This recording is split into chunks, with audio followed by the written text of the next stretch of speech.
Hi friends, Divya vlogs ಕನ್ನಡಗೆ ಸ್ವಾಗತ. ಯಾರ್ಯಾರು ನನ್ನ ಚಾನಲ್ ನೋಡ್ತಾ ಇದ್ದೀರಾ, ಸಬ್ಸ್ಕ್ರೈಬ್ ಮಾಡ್ಕೊಳ್ಳಿ, ಹಾಗೆ ಲೈಕ್ ಮಾಡಿ. ನಾನು ನಿಮಗೆ ಇವತ್ತು ಸೆಕೆಂಡ್ ಒನ್ ಪ್ರೆಗ್ನೆನ್ಸಿ ಸಿಮ್ಟಮ್ಸ್ ಬಗ್ಗೆ ಹೇಳ್ತಾ ಹೋಗ್ತೀನಿ. ನೀವೇನಾದರೂ ಇದಕ್ಕಿಂತ ಮುಂಚೆ ಫಸ್ಟ್ ಮಂತ್ ಪ್ರೆಗ್ನೆನ್ಸಿ ಸಿಮ್ಟಮ್ಸ್ ಬಗ್ಗೆ ಏನೆಲ್ಲ ಸಿಮ್ಟಮ್ಸ್ ಬರುತ್ತೆ ಅಂತ ವಿಡಿಯೋ ಮಾಡಿ ಹಾಕಿದ್ದೀನಿ. ನೋಡಿಲ್ಲ ಅಂತ ಅಂದರೆ ಡಿಸ್ಕ್ರಿಪ್ಷನ್ ಲಿಂಕಲ್ಲಿ ಹಾಕಿದ್ದೀನಿ ನೋಡಿ. ಈಗ 2ನೇ ತಿಂಗಳಲ್ಲಿ ಏನೆಲ್ಲ ಲಕ್ಷಣ ಕಂಡು ಬರುತ್ತೆ ಅಂದರೆ, ಒಂದು ತಿಳ್ಕೊಳ್ಳಿ, ನೀವು ಸೆಕೆಂಡ್ ಮಂತ್ ಪ್ರೆಗ್ನೆಂಟ್ ಅಂತ ಕನ್ಫರ್ಮ್ ಆಗಿರುತ್ತೆ. ಅದಕ್ಕೋಸ್ಕರ ನೀವು ಸಂತೋಷ ಪಡಬೇಕಾಗುತ್ತೆ. ಆ್ಯಂಡ್ ಸೆಕೆಂಡ್ ಮಂತ್ ಪ್ರೆಗ್ನೆನ್ಸಿಯಲ್ಲಿ ಏನೆಲ್ಲ ಸಿಮ್ಟಮ್ಸ್ ಕಂಡುಬರುತ್ತೆ ಅಂದರೆ, ಮೂಡ್ ಸ್ವಿಂಗ್ಸ್ ಇರುತ್ತೆ, ವಾಮಿಟಿಂಗ್ ಇರುತ್ತೆ. ಸೆಕೆಂಡ್ ಮಂತ್ ಪ್ರೆಗ್ನೆಂಟ್ ಅಂದರೆ ಈ ಕಾಟ ತಪ್ಪಿದ್ದಲ್ಲ ಅಂತ ಹೇಳ್ಬೋದು.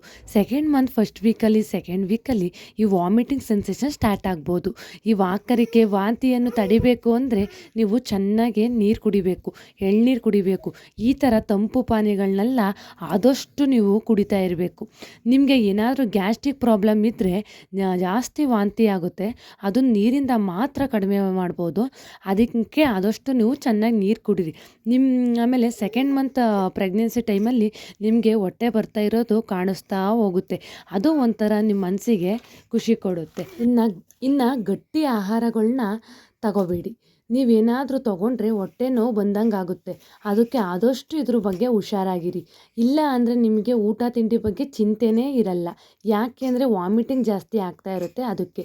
ಆಗ ನೀವು ಊಟ ತಿಂಡಿನೆಲ್ಲ ನೆಗ್ಲೆಕ್ಟ್ ಮಾಡಬೇಡಿ. ಆದಷ್ಟು ನಿಮಗೆ ಏನು ಇಷ್ಟ ಆಗುತ್ತೆ ಆ ಫುಡ್ನೇ ತಗೊಳ್ಳಿ.